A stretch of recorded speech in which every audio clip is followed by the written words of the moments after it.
I recently completed a 50-plus year survey at the Queens Museum in New York City from September 2016 through February 2017. This is a poster for the exhibition called Mireille Lederman, Yukli's Maintenance Art.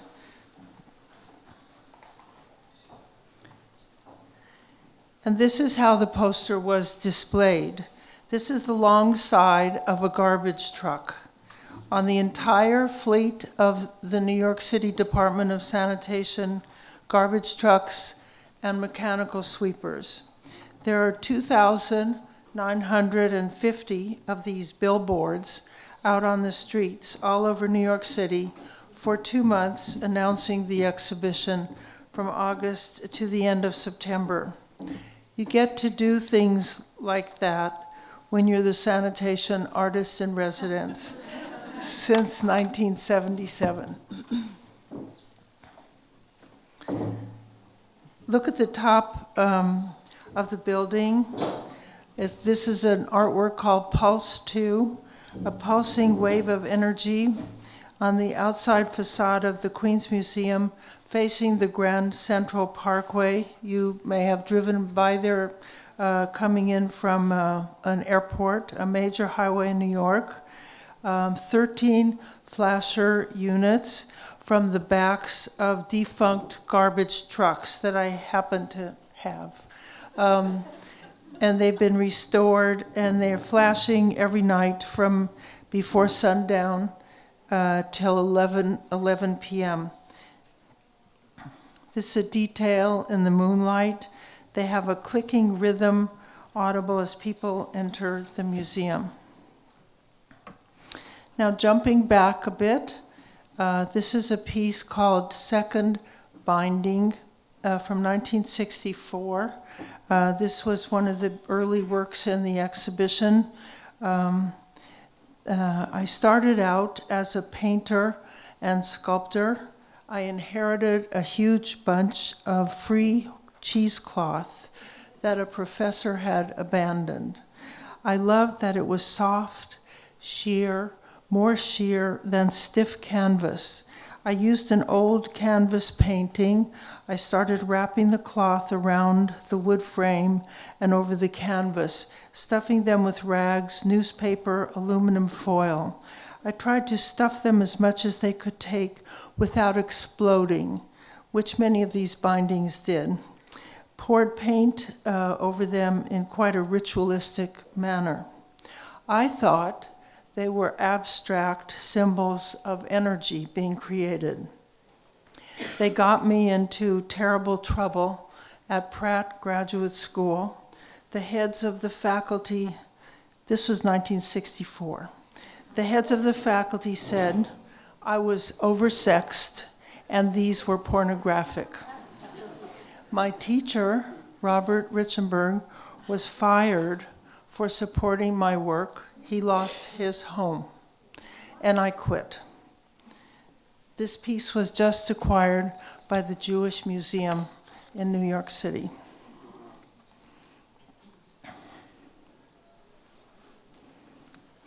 This is 4 pages of the Maintenance Art Manifesto that I wrote in 1969.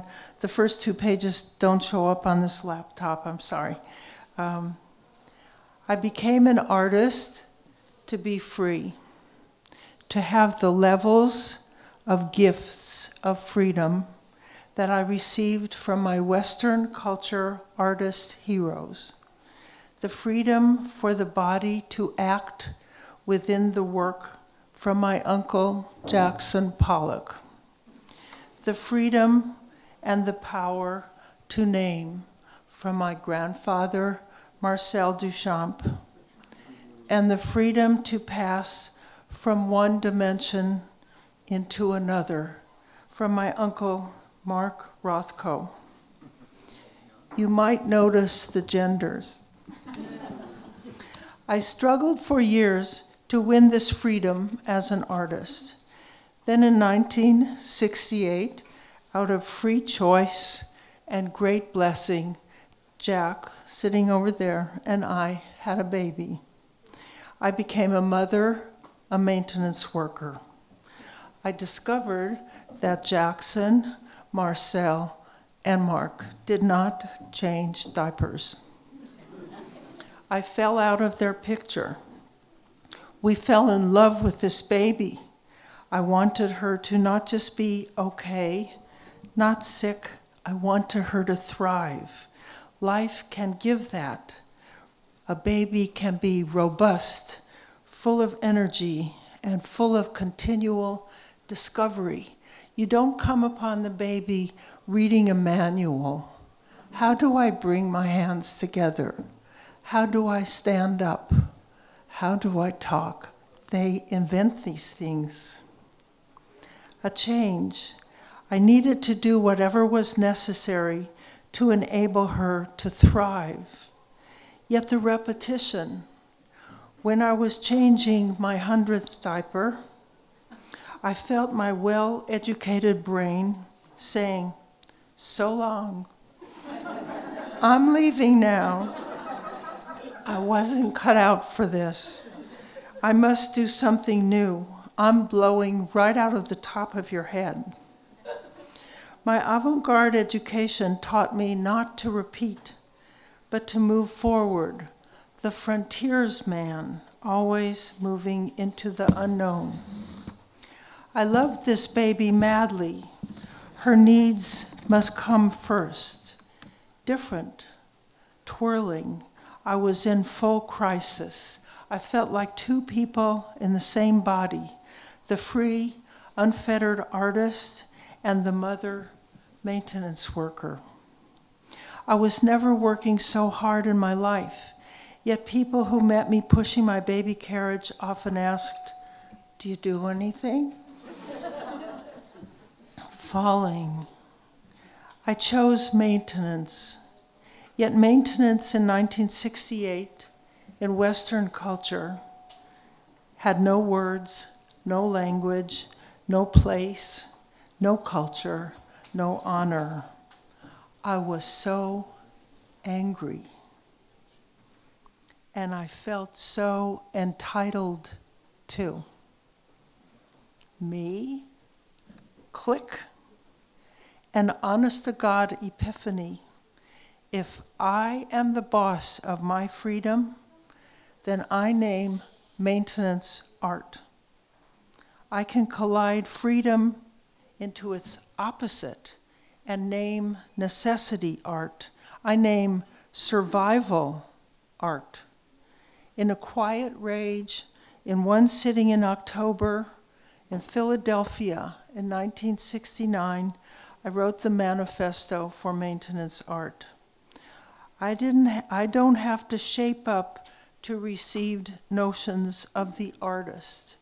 If I rename what is art and what is the artist, it is art that must change.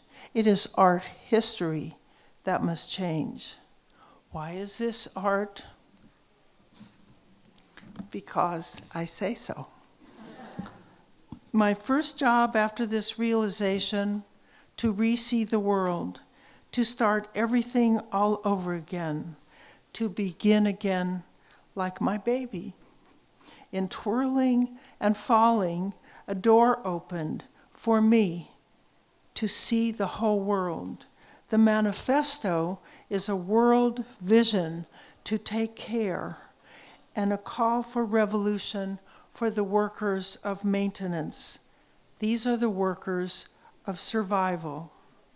Together, if organized in coalition, we could reshape the world.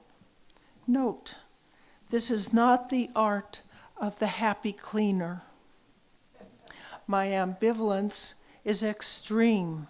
I choose to sit on the fault line between freedom and necessity and bang these two opposites together, always questioning boundaries and perhaps changing them.